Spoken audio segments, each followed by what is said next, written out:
तो hello student, अब हम बात करेंगे बेसिक ऑफ इलेक्ट्रिसिटी। इलेक्ट्रिसिटी होता क्या है, बिजली होती क्या है, ठीक है। तो किसी भी चीज़, जो भी चीज़ है हमारे पास, कुछ भी है दुनिया पे, वो सबसे छोटे कण से मिलकर बना है। जो उसका सबसे छोटा कण है उसे बोलते हैं एटम। इस मॉडल के बिहाफ पे जो एटम है उसके अंदर प्रोटॉन और न्यूट्रॉन एक साथ होते हैं। प्रोटॉन पे होता है आपका पॉजिटिव चार्ज प्लस का, और न्यूट्रॉन पे आपका कोई चार्ज नहीं होता। और ये दोनों मिलके बनाते हैं किसी भी चीज़ का भार, उसके अंदर का जो भार है।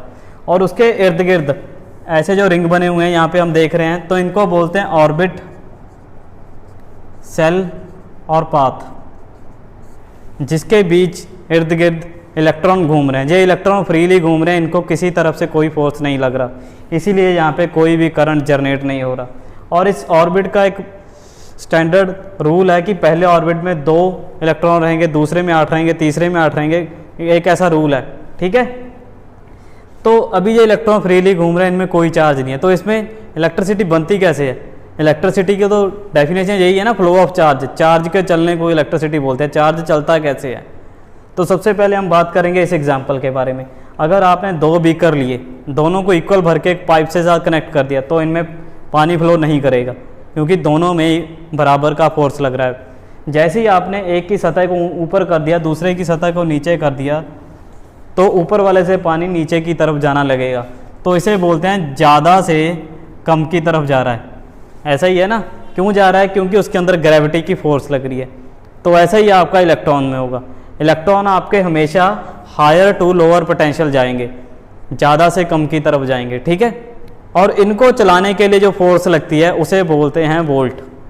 वोल्ट एक बल है जो इलेक्ट्रॉन्स को सर्किट में मूव करवाता है, और रेजिस्टेंस एक रोधक है जो उन्हीं इलेक्ट्रॉन को सर्किट में चलने से रोकता है।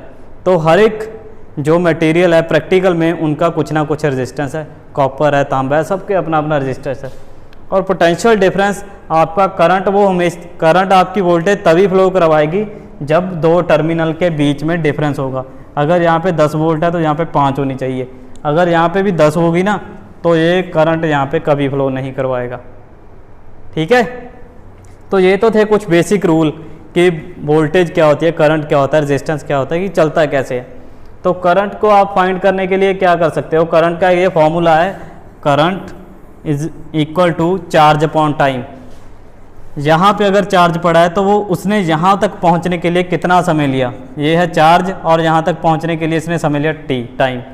तो करंट क्या है? Charge upon time. कितना चार्ज 1 सेकंड में, 1 मिनट में फ्लो हुआ।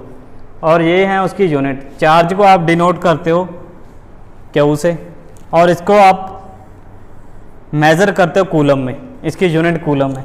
करंट को आप शो करते हो आई में, और इसे आप मेज़र करते हो एम्पेयर में। वोल्टेज को आप सिंबल है V, और इसकी यूनिट है वोल्ट।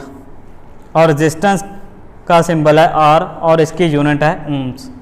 तो जो एक इलेक्ट्रॉन है आपका, हमने यहाँ पे इलेक्ट्रॉन की बात की है, तो जो एक इलेक्ट्रॉन है उसके ऊपर इतना चार्ज होता है 1.6 × 10⁻⁻19 कूलम चार्ज। एक इलेक्ट्रॉन के ऊपर इतना चार्ज होता है। Okay, thank you.